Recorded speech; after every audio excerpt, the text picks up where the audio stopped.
We open this compilation with what looks like a typical highway chase, but trust me, this one takes a turn you won't see coming.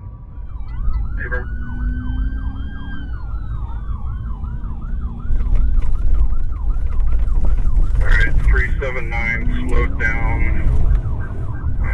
speeds of 28. Hit maneuver, hold trap. TVI successful. High-speed chases are dangerous enough, but when the fleeing driver is sitting in the back of a patrol car, already detained, the risks multiply in ways no officer wants to imagine. On June 20th, 2023, along Highway 50 in Otero County, Colorado, troopers and deputies responded to what began as a routine assist. A suspect had fled from local deputies, crashed, and was being detained by Colorado State Patrol. Hands! Get your hands up! Hands up! Don't move! Don't move! Don't move! Don't move! You got him? Exit the car! Hands up! Got me? Out of the vehicle! Out of the vehicle! Out of the vehicle! On the ground! What's going on? I got you. Dude, get out on the ground. The fuck? Hands behind your back. I didn't do Hands shit. behind your back. What's going on? Get on the ground. Okay, I got it. He's got a holster.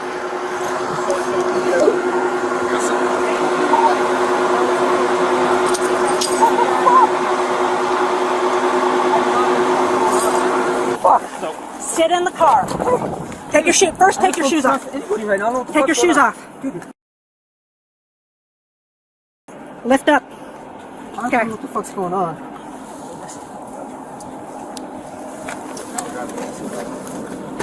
Okay, sit. I got you. Put your feet in.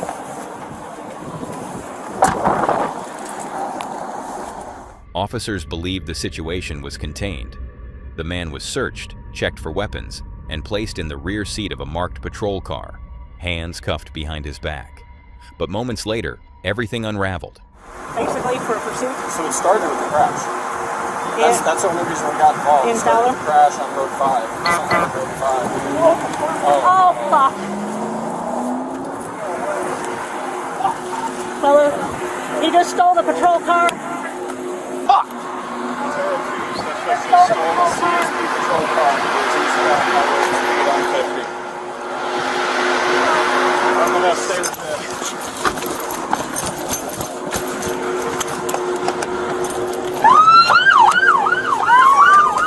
The suspect managed to slip restraints, crawl through the center divider window into the driver's seat, and steal the cruiser, rifle still inside. Sirens ignited as the patrol car pulled away, accelerating down the highway. Officers scrambled into their vehicles, suddenly facing a nightmare scenario. A police cruiser weaponized against them, driven by the very suspect they'd detained. 19172.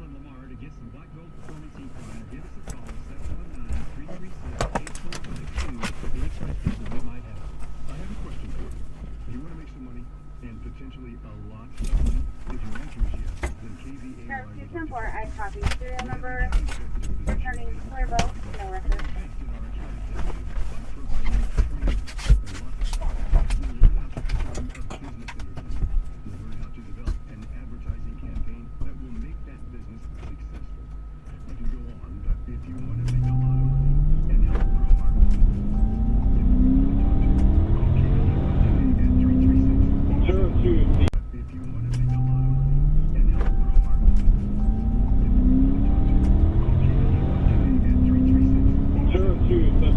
Stolen DSP patrol car. He is eastbound, high rated speed on 50. To success. Phone lines are open. Call now. 336-8734. And why copy? County Road, a stolen DSP patrol.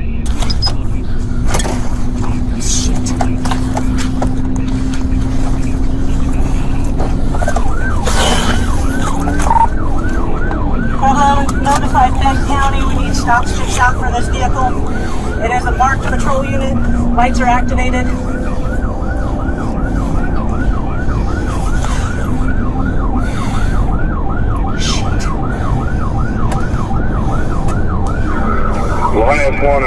County Max.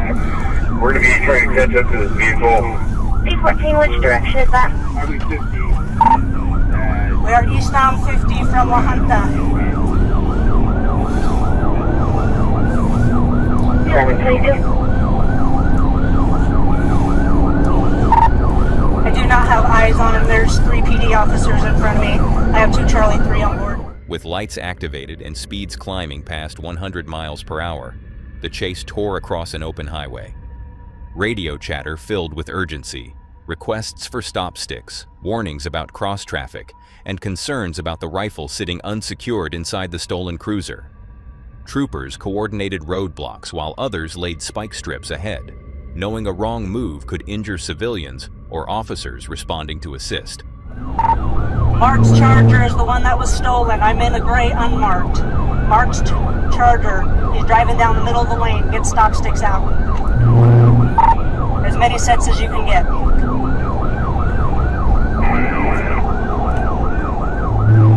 Coming at you, Jay. First car.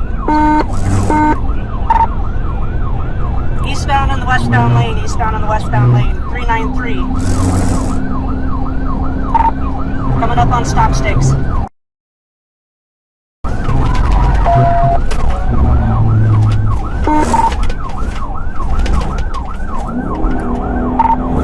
He missed him. Continuing eastbound. Please get a set of stop sticks on this guy.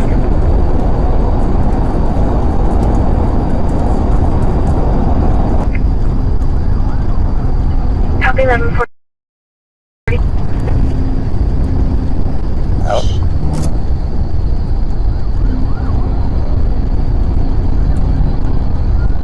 Ben 5, Ben 4 on primary. As the pursuit escalated, troopers coordinated multiple stop stick deployments across the highway.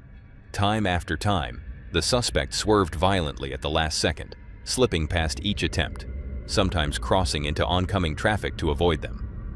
Patrol cars braked hard, smoke rising from locked tires as officers tried to avoid a catastrophic collision. Each near miss raised the stakes. Every failed attempt meant higher speeds, more risk to the semi-truck drivers, civilians entering the highway, and the officers themselves.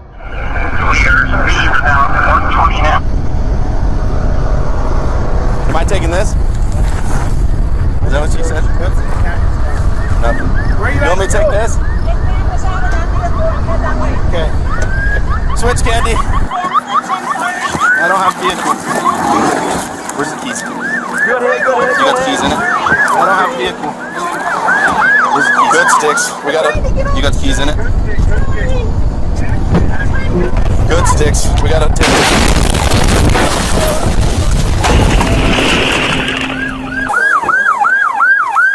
You alright, sir? You alright? Yeah, just jarred me. Finally, after miles of pursuit, troopers positioned one last set of stop sticks beyond a blind rise. With nowhere left to turn and little time to react, the fleeing cruiser struck them at high speed.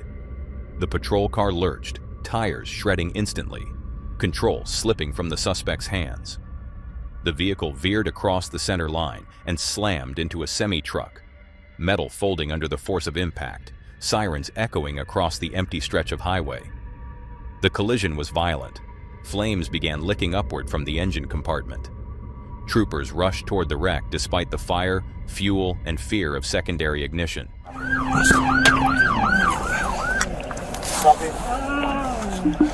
try again.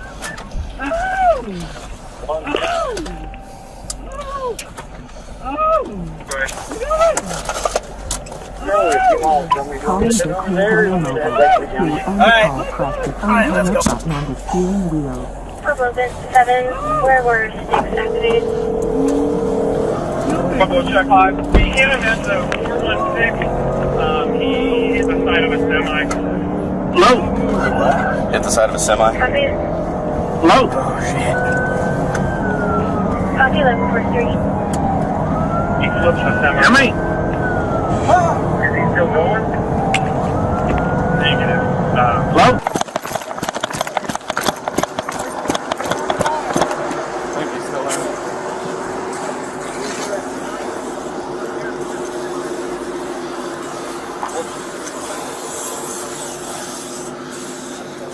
flame at the firewall. 1.5 miles. Right here. Right here, Jay. We got any more fire extinguishers? Let's get them over here till we get fire. Any bottles of water or anything that anybody's got in vehicles? There's some in here. On this other side, though. Dump it in there. Whatever you can get into. Man, fire or steel. Vehicles down there even.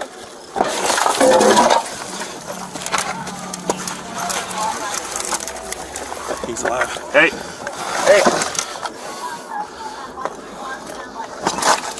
Hey, talk to me. Hey, Jay. Jay.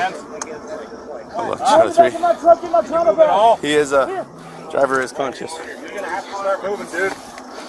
Yeah, I got a head injury. Give me your hands. What hurts? Give me your hands. In the very back. Hey, I need you to give me your hands, dude. I got it. Here, want me to move that computer? Yeah. Where are you hurt, dude? Inside the crushed cruiser, the suspect was somehow still alive, conscious, dazed, bleeding. Officers pried open the door, moved equipment aside, and fought to extinguish flames while extracting the man. That whole thing will swing out of the way. At least it would have. Start pouring water on it. Hey, if I can get him to give me a hand. I know. I can give him to you. Okay, I'm just getting this computer out of the way. Just give me a second. The back ain't gonna fucking do it. Once we get this computer out of the way, we should be able to pull him out. Can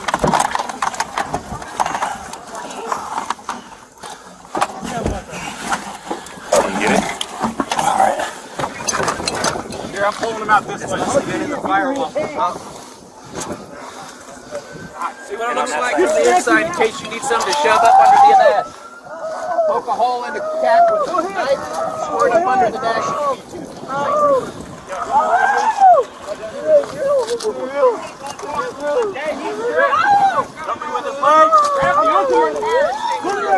He's ready, clear! Who's got an extinguisher? Marcus got one. Grab his legs. Give my bag, please! He was transported to a nearby hospital, and hours later, he died from his injuries. No officers or bystanders were killed, but the pursuit left scars, both physical and emotional. Incidents like this underscore the volatile unpredictability of policing. Even restrained, a determined suspect can turn a moment of control into chaos within seconds. And when that chaos unfolds behind the wheel of a patrol car, with weapons inside and highway speeds involved, every life on that road hangs in the balance. What began as a crash investigation became a stark reminder. In law enforcement, danger doesn't always appear where you expect it. Sometimes it's already sitting in the back seat. Now, as the chaos on the highway has come to an end, we shift from mechanical force to something raw and ancient. Danger not on asphalt, but in an arena. Bullfighting is a centuries-old ritual of spectacle, courage, and calculated danger. But on Colombia's Caribbean coast, a local variation known as the Corraleja pushes that danger far beyond the traditional arena. Unlike formal bullfights with trained matadors, Corralejas invite ordinary spectators into the ring to confront the bulls directly, often with no fencing, no protective barriers, and no plan except to dodge and survive. The atmosphere is part celebration, part chaos. Music blares, crowds cheer, and adrenaline turns fatal risk into entertainment. And every year, despite rising protests from animal rights activists and growing scrutiny of animal cruelty, thousands still flock to these festivals to take part. The bulls themselves endure repeated provocation, fear, and physical trauma, an unsettling backdrop that casts a dark shadow over the tradition. In late March of 2013, in the town of Arjona, that spectacle turned deadly. On the second day of the festival, several bulls were released into the arena. As participants rushed to taunt and subdue the animals, the celebration twisted without warning into panic.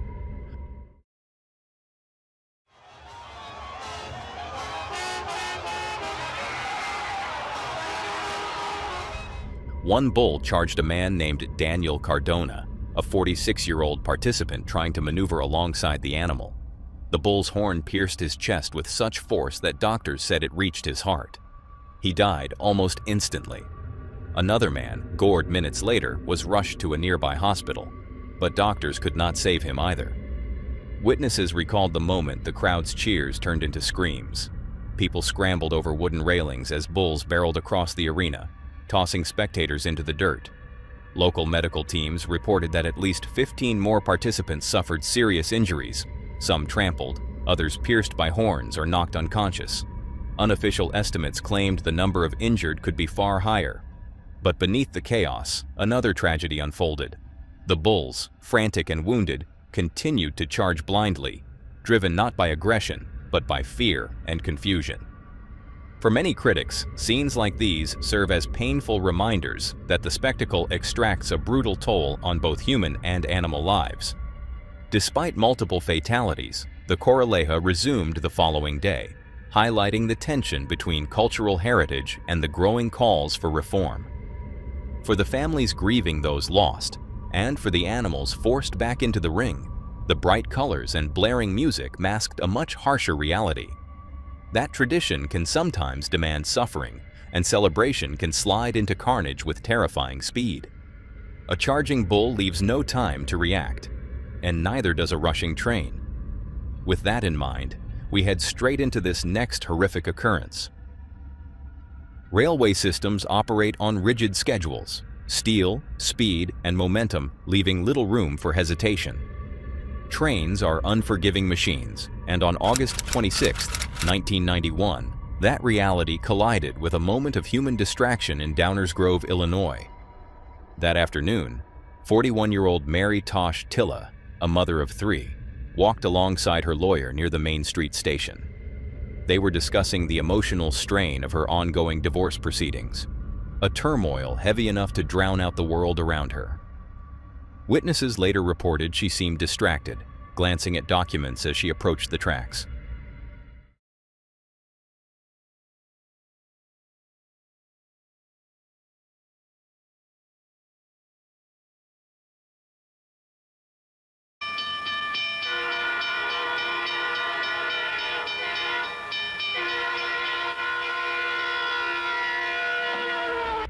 It was a Burlington Northern commuter train, an EMD E9 diesel locomotive, approaching at roughly 60 miles per hour.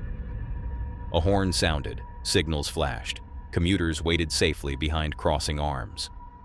But Mary stepped forward. She crossed the first track, then the second, and as she moved toward the third, she never looked back. In an instant, the train struck her. The impact was fatal. She died instantly, the force throwing her along the ballast. Thousands of commuters were delayed as police secured the scene and began reconstructing the event. The tragedy didn't end there.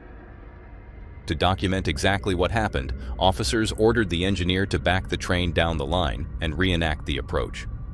According to later reports, when he passed the location of Mary's body still lying on the track, the emotional toll overwhelmed him. He was unable to continue and had to be relieved from duty.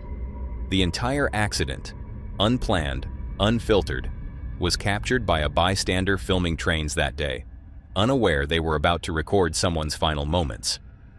This case became a stark reminder that moments of distraction near active railways can turn deadly in seconds.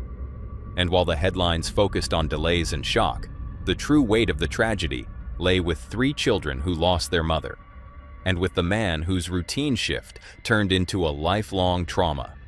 Steel doesn't stop. Pressure and heartbreak can blind awareness. And sometimes, all it takes is one step too far, and a life is gone before anyone has time to react. Now what comes next challenges the explanation entirely. Inside a rented home, fear took a different shape. On November 14, 2025, a small family rented an Airbnb for a few quiet days away, unaware that something deeply unsettling waited inside. They had booked the home in advance for an out-of-town wedding, and the place seemed like the perfect stop. But one night, after returning from walking their dog, things took an unexpected turn. We were just out walking my dog, And when we came in, we heard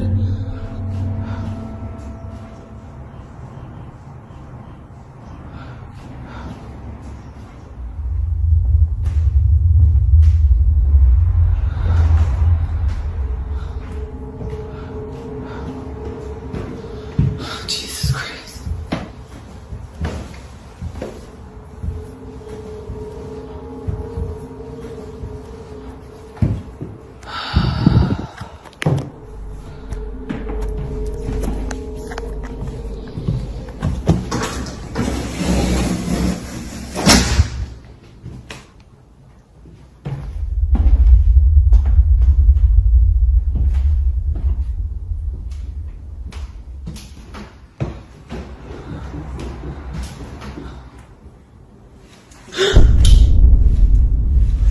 Grinch! Somehow, the leash clipped to the dog's collar suddenly jerks upward with force, lifting in a sharp motion before wrapping tightly around the dog's body.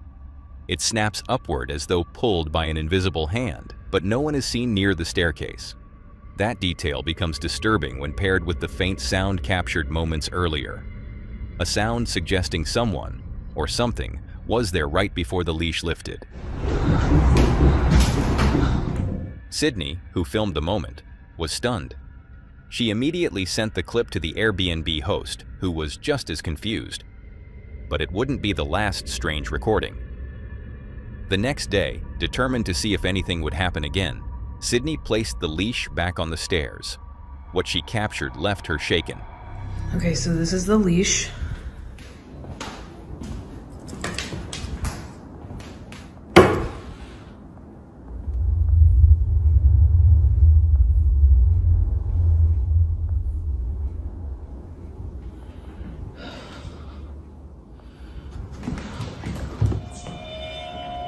There she goes again. I don't think the leash is gonna move, but she's definitely sensing something.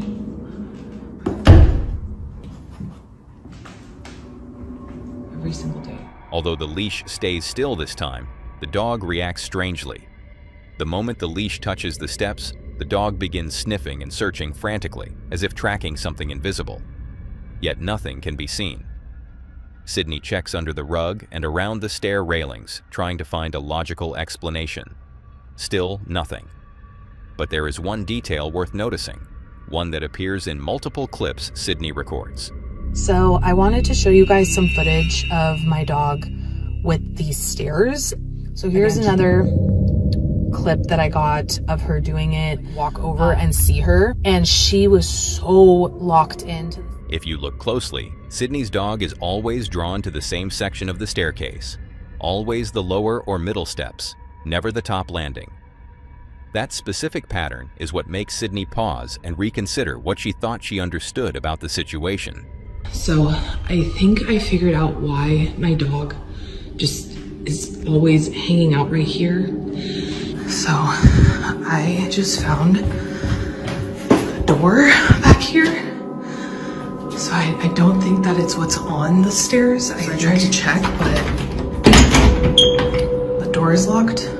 Obviously it's an Airbnb, so they lock a lot of the doors up. Yeah, I don't think that it's what's on the stairs like what I initially thought. I think it's what's...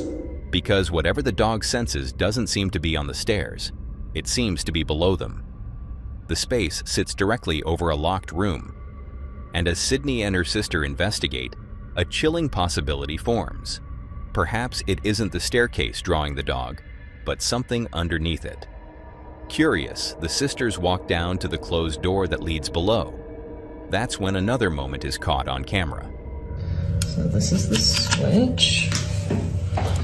You guys can see the light is on right there.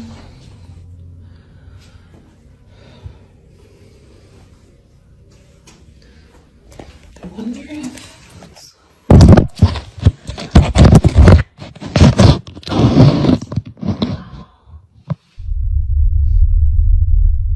Just imagine there's something right behind the door.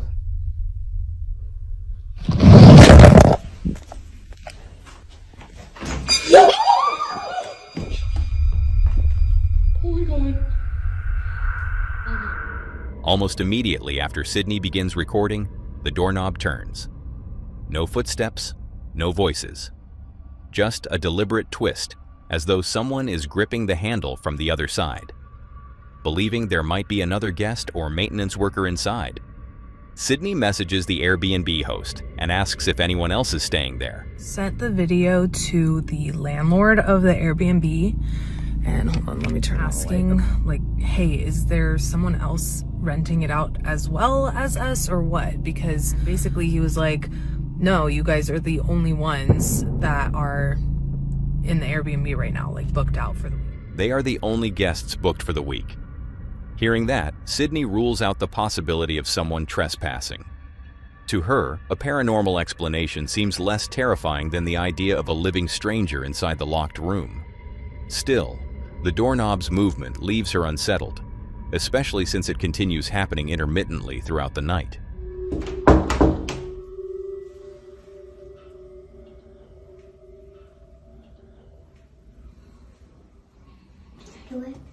Yeah. Scary. Okay. Okay, every time we've knocked before, this doorknob would turn a little bit.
Something unseen yanks Sydney's phone downward and into the stairwell.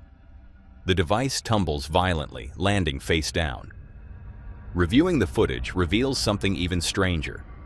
Right before the fall, the phone lifts slightly off the stair tread, as if pulled upward against gravity, before shooting forward. No hand appears in frame, no footsteps approach. Neither Sydney nor the host could explain it. To Sydney and her sister, the message felt intentional. Whatever occupied that basement did not want them near the door. From the leash whipping upward to the phone dragging itself toward the stairwell, the family found themselves questioning what else could be lurking out of sight. What exactly happened inside that Airbnb remains unknown. Whether a paranormal force or something yet unexplained, the family left without answers. And like every case of this kind, the truth depends on what you choose to believe. So as always, let me know your thoughts on this one. And from unexplained forces, we go to catastrophic failure. The next stories unfold in the sky, where one mistake can be final. This story isn't about one single crash or a single tragic event. Instead, it's a reminder of a fear shared by millions around the world, and a reality that aviation rarely shows. Online, there's no shortage of footage. Cell phone recordings from cabin windows, airport surveillance capturing a sudden fireball, cockpit cameras showing seconds before impact. Every clip ends differently, but the tension leading up to each moment feels the same.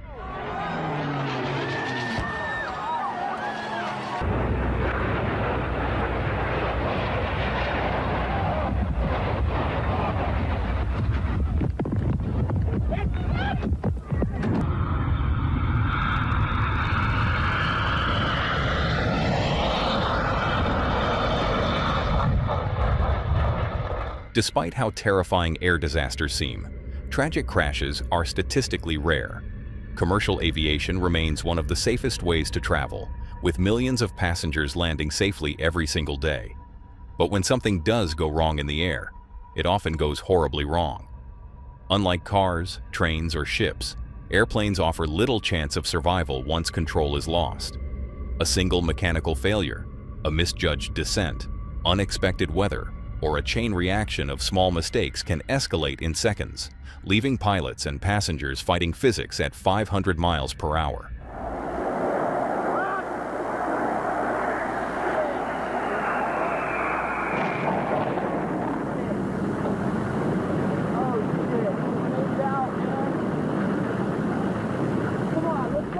Experts call it the accident chain, a series of small failures aligning at the worst possible moment. For many crashes caught on camera, the root cause isn't always dramatic. Sometimes it's an iced-over wing, a faulty sensor, low visibility during landing, or human error inside the cockpit. And yet, for the people on board, there is nothing small about those moments. In most plane disasters, passengers never know that anything's wrong until it's too late. A brief vibration, a strange drop in altitude, an alarm sounding from behind the cockpit door.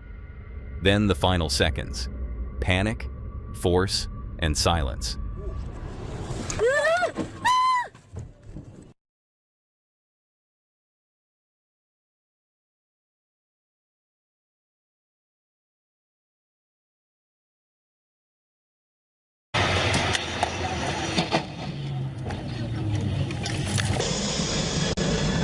Let's see if you can make it. It's a bit shaky there. As people filmed the plane landing in the rain, it suddenly slammed into the ground and exploded. Oh my god! It crashed! Oh my god. Oh my god! They're gonna...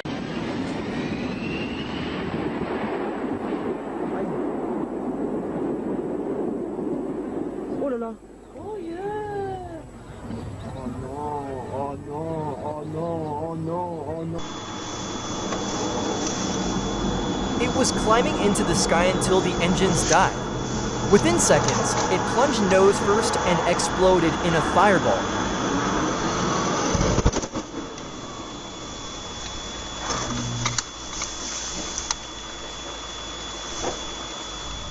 Aviation professionals study these crashes relentlessly because every tragedy becomes a lesson.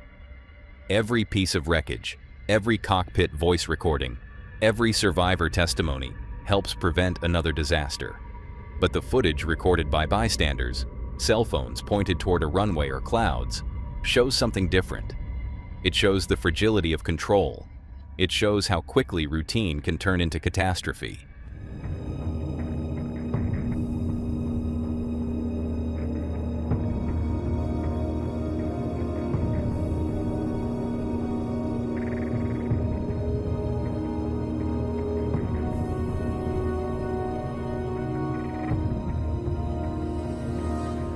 For many viewers, these clips feed into the fear of flying, the anxiety that even though plane crashes are rare, their consequences are almost always fatal. And while most flights land safely, the small percentage that don't become cautionary tales etched into history, reminding us why calm skies can hide unpredictable danger. So, as you watch these next clips, remember this: each plane carried families, pilots trained to precision, people expecting to land minutes later. And in every frame, there's a sobering truth. Sometimes, the sky gives no warning before everything changes. Yet it's important to recognize the full picture. Aviation disasters strike the global imagination because they are shocking, sudden, and highly publicized, not because they are common. Statistically, you are safer in an airplane than almost any other form of transportation. Every crash, every tragedy, has led to new safety regulations, improved engineering, and technology designed to prevent the same event from ever happening again. So if flying unsettles you, that fear is human. It makes sense. But these rare outcomes are precisely why the footage feels so haunting. For the overwhelming majority of travelers, takeoff and landing pass without anything unusual. The engines roar, the wheels lift, and the world continues as planned. The sky can be unpredictable, but today it is safer than ever. Now, if that made you feel uneasy already, imagine flying straight into a storm intentionally. Hurricanes are engines of unimaginable power, heat, wind, and towering clouds rotating in violent symmetry. Forecasting their strength and path requires more than satellite images or radar sweeps. It demands going straight into the storm itself. That's the mission of the hurricane hunters, specialized air crews trained to fly directly into nature's most destructive forces. Since the 1940s, these pilots and meteorologists have risked their lives to collect real-time weather data used to improve forecasts and warn those on the ground. Their bravery has come at a cost. 6 Hurricane Hunter aircraft have been lost over the decades, with more than 50 crew members killed during these perilous missions. One of the most tragic was the disappearance of a Navy plane inside Hurricane Janet in 1955, a stark reminder of the danger swirling beneath the clouds. On Monday, October 27th, another storm commanded the world's attention: Hurricane Melissa. The hurricane intensified rapidly into a catastrophic Category 5, its winds exceeding 175 miles per hour as it tore across the Caribbean. With Jamaica directly in its projected path, Melissa quickly became one of the strongest hurricanes of the season. Into this fury flew a reconnaissance aircraft operated by a Hurricane Hunter squadron. Their aircraft, a reinforced, sensor-equipped turboprop, pushed into the spiraling bands where turbulence battered the wings and rain slammed against the fuselage like fists. The crew deployed instruments through the storm, measuring pressure, wind velocity, and structural changes deep within the system. This information would later guide evacuation orders and storm surge predictions. Then, suddenly, the chaos gave way to something otherworldly. The aircraft broke through the eye wall and entered the storm's core. Inside, clouds rose thousands of feet around a circular void, the stadium effect that only the rarest human eyes witness firsthand. The sky opened above in a calm blue dome, sharply contrasted against the swirling devastation just beyond.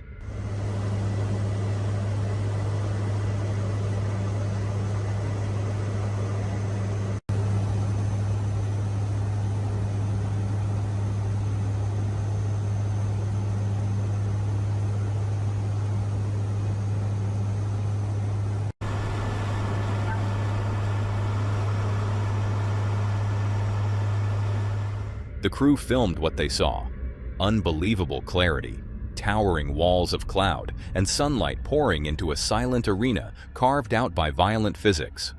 A surreal calm suspended in the heart of destruction. But the danger never left. Any malfunction, a sudden shift in wind shear, or a collapse of the eye wall could seal the fate of the aircraft. Every minute inside the eye was a reminder of how narrow the line can be between survival and catastrophe. Still, these missions continue, not for spectacle, but for humanity. Because the data gathered within that calm eye can mean the difference between preparation and tragedy for millions in the storm's path. Inside Hurricane Melissa, the crew risked everything to collect that knowledge, and in return, they captured footage almost too beautiful to believe, proof that even within nature's most violent expressions, there exists a moment of stillness, awe, and fragile peace. Inside the eye of a hurricane, survival comes down to precision. And that same precision becomes crucial in this final clip I'm about to show you. Beneath the polished videos and controlled confidence of professional free runners lies a far more fragile reality, one that most viewers never truly understand until a moment goes wrong. Parkour, or freerunning, was born from military obstacle training, built on speed, technique, and absolute trust in one's own body. But in urban settings, rooftops, construction zones, narrow ledges, the margin for error disappears. There are no safety nets, no harnesses, just concrete, gravity, and adrenaline. Most online clips show perfection: smooth vaults, powerful jumps, triumphant landings. But what viewers often forget is that every one of those moves walks a razor-thin line between mastery and disaster. This clip, uploaded by Dan Lovell, a creator known for quick snapshots of technical freerunning, reveals what lurks beneath the highlight reel. Somewhere high above the city, Dan sprints toward the edge of a building. The surface glistens with rain, slick and unpredictable.